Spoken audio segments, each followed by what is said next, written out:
하나님 아버지, 우리가 주일을 맞이해서 또다시 말씀 앞에 섰습니다. 항상 우리 말씀 앞에서 겸손할 수 있도록 도와주시고, 또한 부족한 종이 주님의 말씀을 잘 증거하여서 전하는 자와 듣는 이들 모든 이들 가운데 주님의 말씀으로부터 오는 그 힘과 능력과 은혜를 경험하는 시간이 될 수 있도록 도와주시옵소서. 심히 두렵사오니 붙잡아 주시고 함께하여 주시옵소서. 예수님의 이름으로 기도드렸습니다. 아멘. 네, 평안하셨습니까? 네. 오늘은 베드로 후서 말씀을 함께 살펴보려고 합니다. 신약 성경에는 여러 편지들이 있습니다. 사실 신약 성경에서 제일 많은 문학 양식이 있다면 그것은 편지라고 할 수가 있겠죠. 복음서 4권과 사도행전을 제외한 나머지, 물론 이제 계시록은 조금 어려움이 있지만 그래도 계시록에도 이 전체를 편지로 볼 것인지 일부만 편지로 볼 것인지 하는 그런 문제가 있지만 어쨌든 편지 양식을 담고 있죠. 그렇게 보면 신약 성경에서 가장 많은 장르로는 편지들이 있고 그 편지들을 읽는 것이 어떻게 보면 신약 성경을 이해하는데 굉장히 큰 과제라고 할 수가 있습니다. 편지를 읽을 때는 항상 3가지를 염두에 두고 읽어야 합니다. 누가 썼는가? 누구에게 썼는가? 왜 썼는가? 그래서 누가 누구에게 왜? 라는 질문을 항상 던지면서 그러다 보면 이제 누가 썼는가? 발신자의 정황. 누구에게 썼는가? 수신자의 정황. 그 다음에 왜 썼는가? 기록 목적. 그것을 알면 사실 이 편지가 아무리 길고 또 문장이 조금 난해하고 어려움이 있다, 이해하는데 어려움이 있다 할지라도 이게 이런 내용이구나 하고 이제 우리가 이해를 할 수가 있다는 것이죠. 그래서 오늘은 단순히 이 베드로 후서 읽을 때의 어떤 그런 이야기뿐만 아니라 이후로 여기 계신 모든 여러분들께서 신약 성경을 읽을 때에는 특히 서신서를 읽을 때에는 요 점을 항상 염두에 두고 읽으시면 좋겠다 하는 생각에서 이 말씀을 드렸습니다. 근데 사실 그럼에도 불구하고 우리가 이렇게 편지 한 장 딸랑 주어진 상태에서 이 모든 것들을 간파해내기는 상당히 어렵죠. 그래서 이제 반복해서 읽으면서 그 내용을 유추해야 하는 경우가 많습니다. 어쨌든 이제 오늘은 우리는 베드로 후서를 살펴보려고 하는데요. 이 베드로 사도의 목회 편지가 2통이 있죠. 베드로 전서가 있고 후서가 있습니다. 근데 그 중에서 이 베드로 후서는 좀 유언의 느낌이 물씬 풍기는 편지입니다. 1장 12절부터 12절까지 이렇게 보면 약간 비장한 느낌을 받게 되죠. 한 군데만 제가 14절을 읽어드릴까요? 이는 우리 주 예수 그리스도께서 내게 지시한 것 같이 나도 나의 장막을 벗어날 것이 임박할 줄을 알미라. 내가 힘써 너희로 하여금 내가 떠난 후에라도 어느 때나 이런 것을 생각나게 하려 하노라. 이게 이제 편지의 기록 목적을 쓰신 부분인데 이제 이 부분을 보면은 이제 베드로 사도의 유언 같다라는 느낌을 받게 해주는 편지가 베드로 후서입니다. 사도 바울, 그러니까 바울 사도께서 쓰신 편지 가운데서도 이런 편지가 하나 있어요. 네, 주일 아침에 제가 이런 걸 여쭈는 제가 잘못입니다. 디모데 후서가 그런 편지라고 할 수가 있습니다. 어쨌든 자신의 이제 떠남, 죽음을 예감한 상황 가운데서 이제 베드로 사도께서 이 편지를 쓰셨을 때는 그럼 이제 왜 쓰셨는가 하는 그 문제가 나오겠죠. 그러면 이제 그것은 이제 베드로 후서 전체의 내용을 통해서 우리가 유추를 해봐야 되는데 사실 보통 유언을 남길 때 그게 단순히 그냥 어떤 유언식으로 썼다라기보다는 여기에는 그 교회가 안고 있던 어떤 문제가 베드로 후서에 일관되게 나타나는데요. 그게 이제 무엇인가 하는 것을 우리가 오늘 살펴보려고 하는 거예요. 그러니까 그 베드로 사도께서 목회하시던 그 교회에 위기가 찾아왔고 이제 자신은 곧 죽음을 직감하고 있는, 떠남을 직감하고 있는 상황에서 그래도 뭔가 교회에 도움을 주기 위해서 이 위기를 잘 해결해 나가도록 도움을 주기 위해서 이 편지를 기록했다는 것입니다. 그럼 이제 그 위기가 뭔가를 알면은 베드로 후서의 메시지를 이해하는 데 도움이 되겠죠. 베드로 후서 전체에서 보면 위기는 분명합니다. 거짓 교사가 출현했다는 것입니다. 교회 안에 거짓 교사가 나타나서 많은 사람들을 미혹해하는 그런 현상이 나타났던 것 같습니다. 2장 1절에 보면 이제 이런 말씀이 있어요. 그러나 백성 가운데 또한 거짓 선지자들이 일어났었나니 이와 같이 너희 중에도 거짓 선생들이 있으리라. 이게 무슨 예언처럼 되어 있지만 사실은 이미 베드로 사도께서 목회하시던 교회에 이런 사람들이 나타났고 이제 자신이 떠난 이후에 더 기승을 떨칠 것을 생각하니까 이제 이런 말씀을 쓰고 계신 것이죠. 그래서 거짓 교사들이 나타났는데 그럼 이 사람들이 무슨 가르침을 했고 도대체 정체가 누구냐? 이런 것들을 사실은 신약 성경을 연구하는 학자들이 많이 얘기를 했는데 가장 바람직한 것은 그 사람들이 누구였겠다라고 이제 뭐 이러쿵저러쿵 외부의 증거를 가지고 이야기하는 것보다는 본문 속에서 이 사람들이 그럼 도대체 뭘 떠들었을까 하는 것을 생각해 보는 게 가장 좋겠죠. 우선 눈에 띄는 것이 뭐냐면은 이 거짓 교사들의 특징, 첫 번째는 이 기존의 권위를 부정하는 사람들이었다라는 것이 베드로 후서의 여러 군데에서 나타나는 것을 볼 수가 있습니다. 1장 16절에 보면 아까 조금 전에 이제 읽어드렸던 부분 바로 다음에 있는 이야기인데요. 1장 16절에 보면 우리 주 예수 그리스도의 능력과 강림하심을 너희에게 알게 한 것이 교묘히 만든 이야기를 따른 것이 아니요 우리는 그의 크신 위엄을 친히 본 사람들이다 라고 베드로 사도께서 말씀하시죠. 왜 이런 이야기를 굳이 써야 했을까요? 그러니까 예수님에 대해서 목격한 그런 내용들이 교묘히 만든 이야기라는 그런 이야기들이 퍼져 있기 때문에 야 그거 우리가 교묘히 만들어낸 얘기가 아니야. 우리는 직접 봤어 라고 지금 말씀하시는 거잖아요. 그러니까 이런 식으로 추론을 하는 거예요.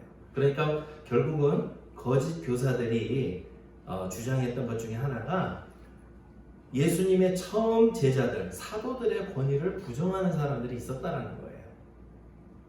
그리고 이 사람들은 교회 안에서 쓰여지는 성경도 마음대로 해석했다는 것을 볼 수가 있습니다. 1장 20절, 21절을 보시면 먼저 알 것은 성경의 모든 예언은 사사로이 풀 것이 아니니 여기서 성경이라 하면 아마도 이제 초대교회는 신약 성경이 다 정립되지 않는 그런 상황이었기 때문에 1차적으로는 구약 성경을 말하는 것이겠죠. 그렇지만은 뒷부분에 3장 15절 16절에 보면 이제 바울 서신도 살짝 언급하신 것을 보아서 이제 그 교회 안에서 통용되던 구약 성경과 신약 성경 일부 뭐 이렇게 이제 있는 것을 가지고 이 사람들이 멋대로 해석을 하는 그런 사람들이 있었다는 것을 보게 되는 것이죠. 그래서 1장 20절 성경의 모든 예언은 사사로이 풀 것이 아니니 예언은 언제든지 사람의 뜻으로 낸 것이 아니요 오직 성령의 감동하심을 받은 사람들이 하나님께 받아 말하는 것이니라. 성경을 멋대로 해석하는 사람들이 나타났다 하는 것을 알 수가 있죠. 그러니까 이 거짓 교사들이 첫 번째 사도들의 권위를 부정하고 성경을 지 마음대로 해석하고 그 다음에 제가 살짝 말씀드린 것처럼 바울 서신도 멋대로 해석했다 하는 이야기가 3장 15절과 16절에 나옵니다. 3장 15절 말씀 또 우리 주의 오래 참으심이 구원이 될 줄로 여기라. 우리가 사랑하는 형제 바울도 그 받은 지혜대로 너희에게 이같이 썼고 또 그 모든 편지에도 이런 일에 관하여 말하였으되 그 중에 알기 어려운 것이 덜어 있으니 무식한 자들과 굳세지 못한 자들이 다른 성경과 같이 그것도 억지로 풀다가 다른 성경과 같이라고 하면 1장 20절 21절 말씀 생각나지 않습니까? 그러니까 성경 전체를 지 마음대로 억지로 풀다가 결국 어떻게 된다는 거예요? 스스로 멸망에 이르느니라. 이런 사람들이 교회에 나타났다는 거예요. 사실은 우리가 신앙생활을 하는 데 있어서 굉장히 중요한 것, 선한 마음도 필요하고 그 다음에 좋은 행실, 인품 다 필요한데 말귀를 잘 알아듣는 능력, 남의 글을 잘 파악하는 능력, 이런 것이 신앙생활에 굉장히 큰 도움이 됩니다. 억지로 한 구절 이렇게 따다가 그렇게 해가지고 그냥 그 이상하게 말 만들어내는 그런 그 독해력을 가지고는 정상적인 신앙생활을 하기가 힘들어요. 물론 이제 거기에는 단순히 글에 대한 이해뿐만 아니라 상대방의 말을 끝까지 경청할 수 있는 그런 인격이 뒷받침이 되어야 되겠죠. 왜냐하면 누군가가 미우면 말꼬리를 잡거든요. 남의 말을 이렇게 다 듣는 게 아니라 중간에 왜 그딴 식으로 말하지 하면서 이렇게 딱 끄집어내가지고 공격을 하잖아요. 근데 이제 이런 태도들이 거짓 교사들이 가지고 있었던 기본적인 태도예요. 그러니까 전통적인 교회의 가르침, 사도들의 가르침, 성경 말씀 이런 식으로 부정을 하는 거예요. 그러니까 우리가 잘 아는 것처럼 그 이단의 한 회계 그 이단이 우리나라에 나타났죠. 과거에는 이단들이 모여서 수군수군 이렇게 자기들끼리 모여가지고 했는데 이제 우리나라에 최근에 나타난 어느 이단의 경우에는 도장 깨기 하듯이 교회마다 쫓아다니면서 막 잠입해서 들어가면서 막 이간질을 하면서 이 교회를 훼손하는 그런 모습들을 보이고 있는데 그 사람들 경전을 해석하는 방식이 전형적인 이런 방식인 거죠. 뭐 예를 들면은 바울서신에서 나의 거짓말로 하나님의 영광이 풍성하게 됐으면 내가 어떻게 죄인과 같이 심판을 받으리요? 원래는 그 얘기는 바울 사도의 대적자들이 한 말인데 그럼 거짓말을 해서 하나님께 영광 돌려도 그러면 그게 되나 보다 이런 식으로 가르친다는 거죠. 그러니까 이게 남의 말을 전체적으로 이해하지 않고 중간중간 잘라서 지 편한 대로 하는 그런 그 사람들이 이미 베드로 사도께서 목회하시던 1세기에도 있었다라는 것을 우리가 알 수가 있습니다. 그럼 그렇게 해서 성경을 멋대로 풀어가지고 이 사람들이 추구하던 게 뭐냐? 보다 본질적인 거 추구하던 게 뭐냐? 그것은 바로 자신들의 정욕을 정당화하는 것이죠. 이제 그런 것들이 베드로후서 2장에 잘 드러나 있습니다. 몇 구절만 제가 말씀을 드리면 2장 10절 말씀, 특별히 육체를 따라 더러운 정욕 가운데서 행하며 주관하는 일을 멸시하는 자들에게 형벌할 줄 아시느니라. 이들은 당돌하고 자긍하며 떨지 않고 영광 있는 자들을 비방하려니와. 여기 보면 이 정욕에 관한 얘기가 사실 베드로후서에 굉장히 많이 반복이 되는 것을 볼 수 있죠. 2장 18절 말씀, 그들이 허탄한 자랑의 말을 토하며 그릇되게 행하는 사람들에게서 겨우 피한 자들을 음란으로서 육체의 정욕 중에서 유혹하는도다. 그러니까 계속해서 거짓말을 일삼고 성경 해석을 막 지 멋대로 해서 하는 게 뭐냐면 자신의 정욕대로 사는 것을 정당화하려고, 그리고 계속해서 사람들을 자기 편으로 끌어모은다는 거예요. 21절, 22절 말씀도 마찬가지. 2장 21절, 22절도 의의 도를 안 후에 받은 거룩한 명령을 저버리는 것보다 알지 못하는 것이 도리어 그들에게 나으니라. 참된 속담에 이르기를 개가 그 토하였던 것에 돌아가고 돼지가 씻었다가 더러운 구덩이에 도로 누웠다는 말이 그들에게 응하였도다. 열심히 예수님 믿고 자기가 회개한다고 말은 그렇게 해놓고 도로 옛생활로 돌아가 그럼 그거 잘못된 거 아닙니까? 라고 했을 때 야 성경 말씀 어디도 이런 식으로 시작이 되었던 것이 아닐까 이렇게 생각을 해볼 수 있는 것이죠. 사실 이런 거는 우리 가운데서 굉장히 흔합니다. 그래서 예를 들면 이게 좋은 예는 아닙니다만 이성의 유혹에 넘어졌던 죄를 범했던 어느 추가치면 참 죄송합니다. 어느 교육자가 있었는데 그래가지고 이제 막 잘못했다라고 얘기하니까 요한복음 8장 너희 중에 죄 없는 자가 돌로 나를 쳐라. 정말 돌로 쳐버리고 싶죠. 그런 식으로 성경 말씀을 자기 편한 대로 이렇게 가져간다는 거예요. 이런 것들이 확산이 되면, 그러니까 말씀을 통해서 내가 어떻게 하든지 주님의 뜻에 따라서 맞춰 살려고 노력을 해야 되는데, 내가 잘못 가고 있는 것을 말씀을 가지고 자꾸 정당화하려고 하는 시도가 이런 거짓 교사와 그들의 동조하는 무리들의 출발점이라는 거예요. 그래서 오늘 그 베드로후서 그 처음 부분에 오늘 본문으로 읽었던 1장 3절 11절에도 보면 사실 이 얘기로부터 시작을 하고 있는 거예요. 1장 4절 말씀, 이로써 그 보배롭고 지극히 큰 약속을 우리에게 주사, 이 약속으로 말미암아 너희가 정욕 때문에 세상에서 썩어질 것을 피하여 신성한 성품에 참여하는 자가 되게 하려 하셨느니라. 그러니까 이 편지를 쓰실 때에 괜히 앞부분에 그냥 막 멋있게 쓰려고 이렇게 멋있는 말만 이렇게 쓰신 게 아니라 앞으로 펼쳐질 이야기들을 함축적으로 보여주고 있는 부분이 항상 편지에는 앞부분에 등장하는 경우가 많이 있어요. 베드로후서도 마찬가지입니다. 자, 거짓 교사들의 또 하나 특징이 있는데 그것은 뭐냐면은 마지막 때를 부정한다는 거예요. 왜 그렇죠? 마지막 때에는 심판이 있기 때문에 정확하게 지적을 해주셨습니다. 마지막 때는 심판이 있으니까. 그러니까 이제 그것마저도 부정하고 싶은 거예요.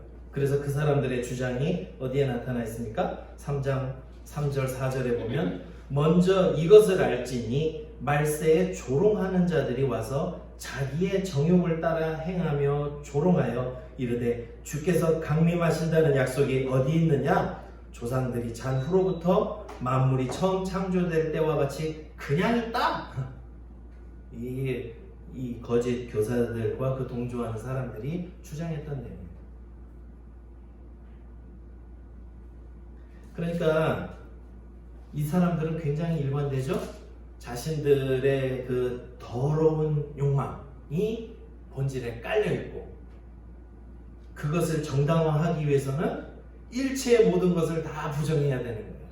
그래서 사도들의 권위를 부정하고 성경 말씀은 자기들 유리한 쪽으로 갖다 끌어다가 갖다 붙이면서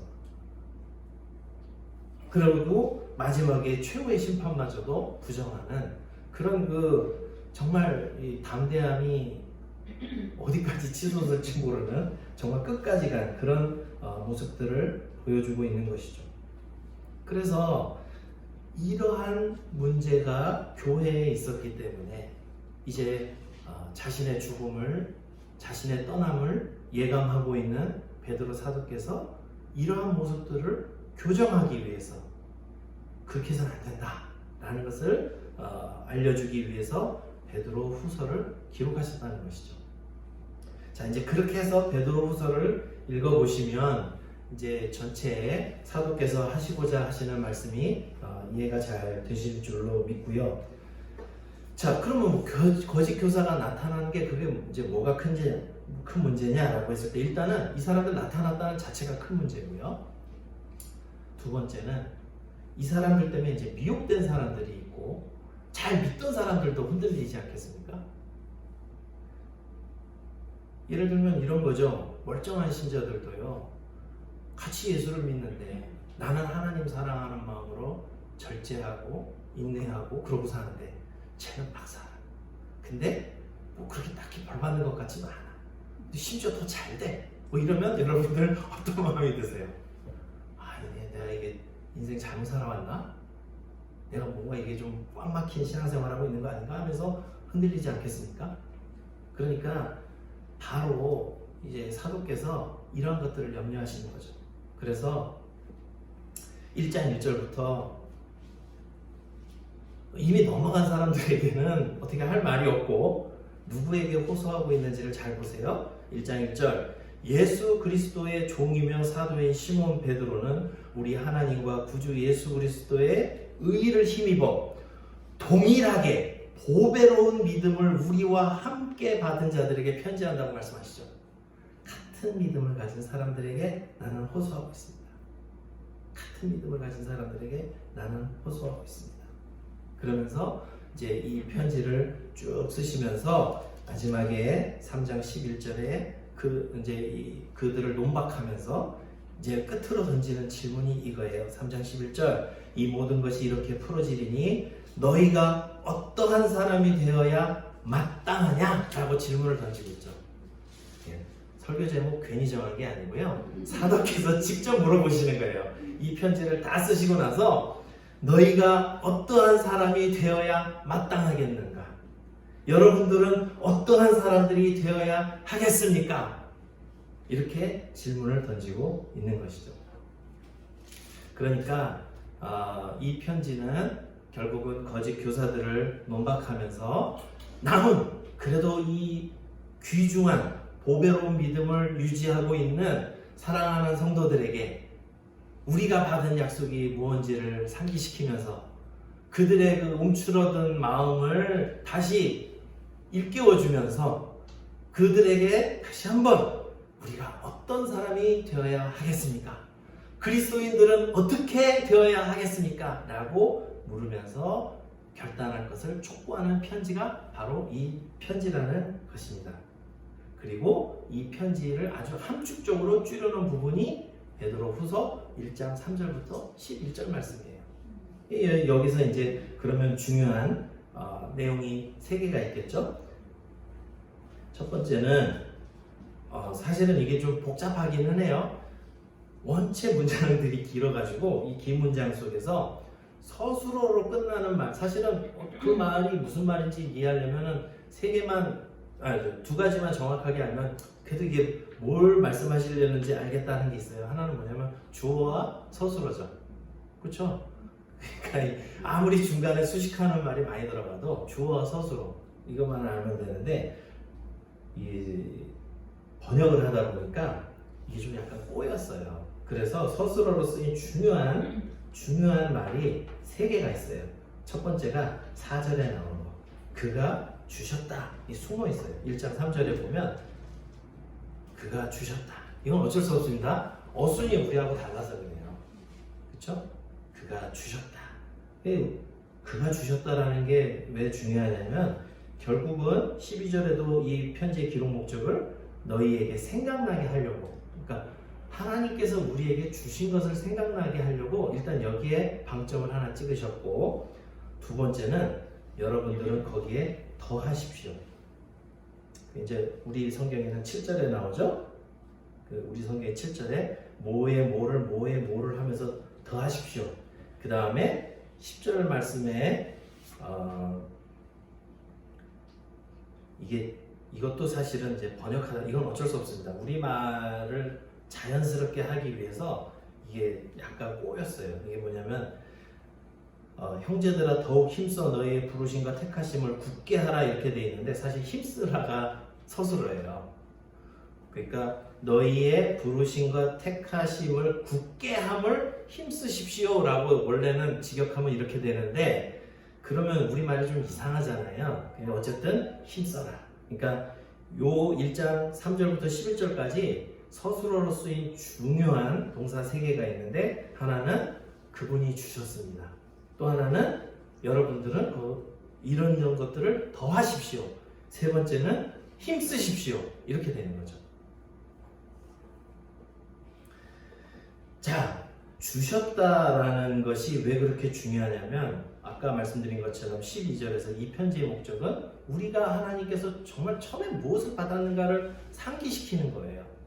거기에 우리 원동력이 있는 거 아니겠습니까? 우리가 도대체 예수님을 믿어서 저렇게 막 사는 사람들과 우리의 차이점이 뭐냐?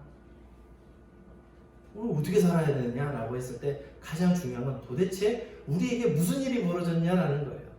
하나님은 우리에게 무엇을 주셨는가? 이것을 항상 기억하는 게 중요하다는 것이죠. 사실 우리가 예배를 계속 드리는 이유도, 말씀을 공부하는 이유도, 여러분들이 성경을 읽고 묵상하고 하는 모든 이유가 끊임없이 그분께서 우리에게 무엇을 주셨는가, 우리는 누구인가 하는 것을 상기시키지 않으면 이 세상이라는 게 그냥 겉으로 보이는 거, 좋아 보이는 거 쫓아서 그냥 우리가 흘려 떠내려가기 쉽다는 거예요. 그래서 우리는 끊임없이 그분이 주신 것을 상기하는 삶을 살아야 됩니다. 뭘 주셨는가? 맨날 뭐 이상한 농담이나 뭐 10원 모자는 9원이고 뭐 이런 소리는 하면 안 된다는 거예요. 그러니 우리에게 도대체 그 아들을 죽여가면서까지 우리에게 뭘 주셨는가?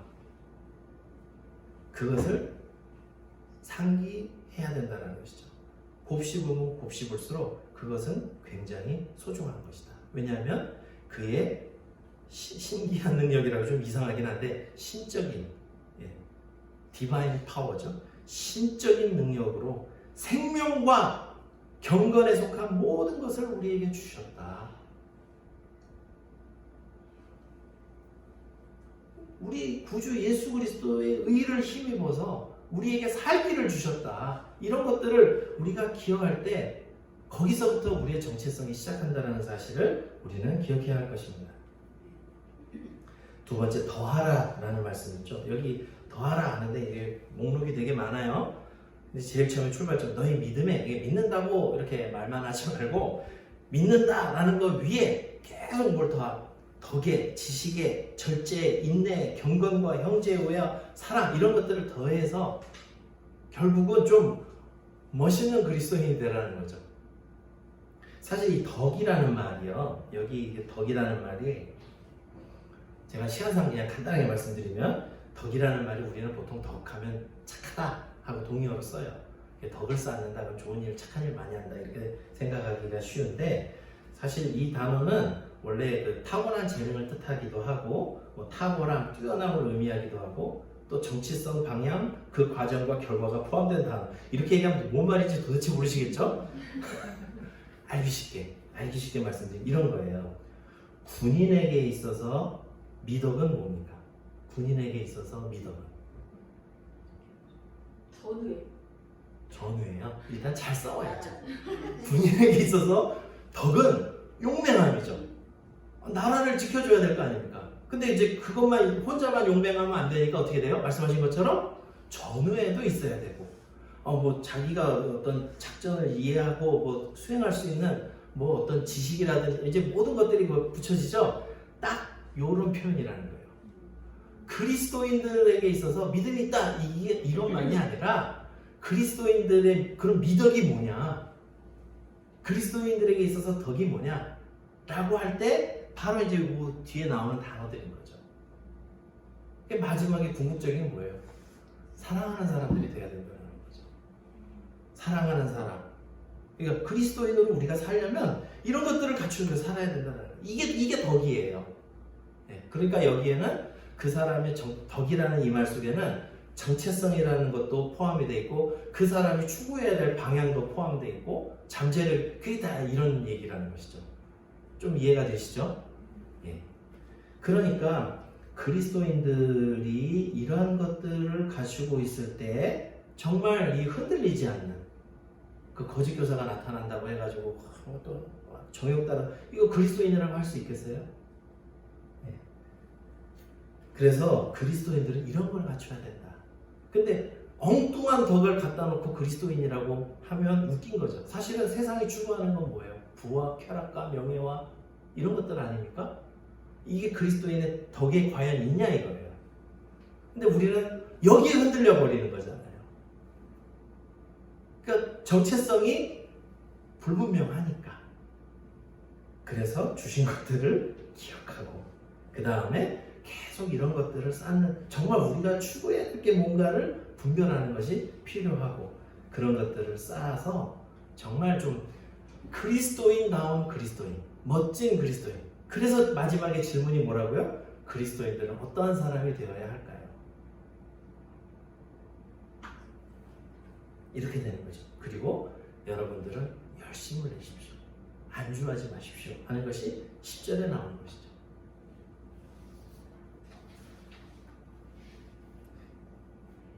왜 그렇게 살아야 합니까? 사실 우리도 누리고 막 이런 것들 막 추구하면서 좀 적당히 양다리 걸치면서 이렇게 좀 살고 싶지 않겠습니까? 왜 그렇게 우리는 살아야 합니까? 11절 말씀. 이같이 하면 우리 주 곧 구주 예수 그리스도의 영원한 나라에 들어감을 넉넉히 너희에게 주시리라. 결국 우리는 마지막 때를 바라보고 살아가는 사람이기 때문에 그렇습니다. 우리 그리스도인들의 최종 목표는 구주 예수 그리스도의 영원한 나라의 최종 완성에 있기 때문에 그렇다는 것이죠. 바로 우리의 목적이 거기고 우리의 출발점이 바로 우리 하나님께서 주신 은혜에 기초하고 있고, 그러다 보니 우리가 갖추어야 될 덕이라는 것이 뭐냐? 바로 이제 여기에 나타나는 목록들이라는 것이죠. 그렇지 않으면 우리가 어디에 있겠어요? 돈도 가지고 싶고, 명예도 가지고 싶고, 쾌락도 적당히 누리고 싶고, 그렇게 되는 거 아니겠습니까? 이 그리스도인들이 거기에 혼동할 때 우리는 거짓 교사들의 밥이 되기가 쉽다는 것이죠. 베드로 사도께서 목회하시던 교회의 문제는 사실 1세기에만 국한된 것이 아니죠. 21세기를 살아가는 지금 우리에게도 동일한 문제가 있습니다. 이단들이 창궐해 있습니다. 이단뿐만 아니라 이제는 온갖 다양한 가르침들이 인터넷 속에서 조금만 우리가 클릭질 몇 번 하면 정말 많은 설교들을 들을 수 있고, 그게 꼭 나쁘다고 할 수는 없어요. 감사한 일이죠. 그렇지만 거기에는 참과 거짓이 뒤섞여 난무하고 있다는 것에서 주의를 요구하고 있습니다. 그러다 보니 정체성의 혼란을 가져온 사람들, 우리가 추구해야 될 덕이 뭔지 모르는 사람들, 우리가 도대체 어디로 가는지 모르는 그런 그리스도인들 가운데서 이 교회는 큰 위기에 직면했죠. 이제 피부로 느끼실 거예요. 교회의 명예는 땅에 떨어졌습니다. 성경 말씀은 모욕을 받습니다. 그리스도인들은 더 이상 이 사회에서 매력적이지 않습니다. 그 가운데서 그리스도인들은 움츠러들고 안주하기 쉽죠. 이제는 교회 다니는 것도 쉬쉬하고 조용히 성경책도 잘 포장해서 들고 다니지 않게 되는, 그렇게 되는 거죠. 이 모든 문제의 해결은 어디에 있습니까? 다시 기본으로 돌아가는 것이죠. 베드로 사도께서 1세기에 던지셨던 이 질문, 우리는 어떠한 그리스도인들이 되어야 할까요? 라는 이 질문 앞에서 우리가 무엇을 받았는지를 기억하고, 우리가 추구해야 될 덕이 뭔지를, 우리가 좀 이런 것들을 좀 추구하고 살아야겠구나 하는 것들을 분명히 하고 거기에 열심을 낼 때 우리의 가는 길이 분명하게 목적지를 향해서 이렇게 정확하게 가고 있다는 것을 우리는 알게 될 것입니다. 그러지 않으면 조금만 흔들리는 거예요. 그거는 교역자도 마찬가지고 일반 성도님들도 마찬가지고 누구나 다 마찬가지입니다. 과거에는 목사님들이 주님 앞에서 얼마나 정직하게 목회를 하는가, 거기에 많은 비중을 두었는데 이제는 내가 무슨 차를 끌고 다니나 이런 경우도 많이 있어요. 이게 좋은 얘기는 아닙니다만은 이게 굉장히 슬픈 이야기죠. 제가 학교에서 과사무실 조교를 한 적이 있었어요. 근데 학교에서 무슨 큰 모임이 있으면, 이제 목사님들 보는 모임이 있으면 그냥 차들이 장안의 식장처럼 새카만 차들이, 크고 새카만 차들이 모입니다. 꿀리기 싫어서 번호판도 임시 번호판, 그날에 맞춰서 차를 뽑으셨나 봐요. 임시 번호판 차들이 운동장을, 뭔가 우리가 본질적인 것을 잃어버리고 살고 있는 것은 아닌가. 결국은 우리가 하나님 앞에 설 때는 이 모든 것들이 다 풀어질 것이고 없어질 것들인데, 그렇다고 해서 여기서 꼭 비루하고 이렇게 살아야 된다는 이야기는 아닙니다만, 그래도 우리가 입을 것이 있고 먹을 것이 있으면 족한 줄을 알고 정말 내가 추구해야 될 것이 뭔지를 좀 기억하면서 그렇게 살아야 하는 것이 아닐까, 우리가 이 편지의 말씀을 보면서 생각해 보게 되는 것이죠. 저는 오늘 여러분들과 함께 베드로 사도께서 유언처럼 쓰신 이 편지의 내용을 간단하게나마 잠깐 같이 살펴보았는데, 우리 모두가 다시 한번 이 말씀들을 기억하면서 우리가 하나님께 받은 것이 무엇인가, 예수 그리스도께서 우리에게 주신 것이 무엇인가를 다시 한번 기억하고 분별하고 정말 우리에게 추구해야 될 덕목들이 무엇인가 하는 것들을 우리가 좀 더 분명히 하고 그 날을 향해서 전진해 나가는 가운데 정말 하나님의 놀라운 은혜를 경험하고 살아가는 놀라운 축복이 있으시기를 소망합니다. 다 같이 기도하겠습니다. 하나님 아버지, 베드로 사도의 유언과도 같은 이 말씀을 우리가 짧은 시간 살펴보면서 우리의 나약함을 다시 한번 생각해 보게 됩니다. 우리가 받은 은혜를 받을 당시에는 참 감사하고 눈물도 많이 흘리고 찬송도 많이 했는데 정작 이 세상을 살아가다 보면 우리의 눈을 흐트러뜨리는 것들이 너무나 많고 우리의 마음을 빼앗는 것들이 많이 있습니다. 가까운 곳에서도 우리를 흔드는 것들이 너무도 많아서 정말 주님의 은혜가 아니고서는 우리가 올바르게 살아갈 수가 없습니다. 주님, 우리를 불쌍히 여겨주시고 붙잡아 주시옵소서. 그러한 가운데서 정말 우리가 바른 목표를 설정하고 그 나라에 설 때까지 하나님의 은혜를 힘입어서 살아가는 가운데 주님께서 위로하시고 부어주시는 놀라운 은혜를 경험하면서 승리할 수 있도록 주여 도와주시옵소서. 우리 주 예수 그리스도 이름으로 기도드렸습니다. 아멘.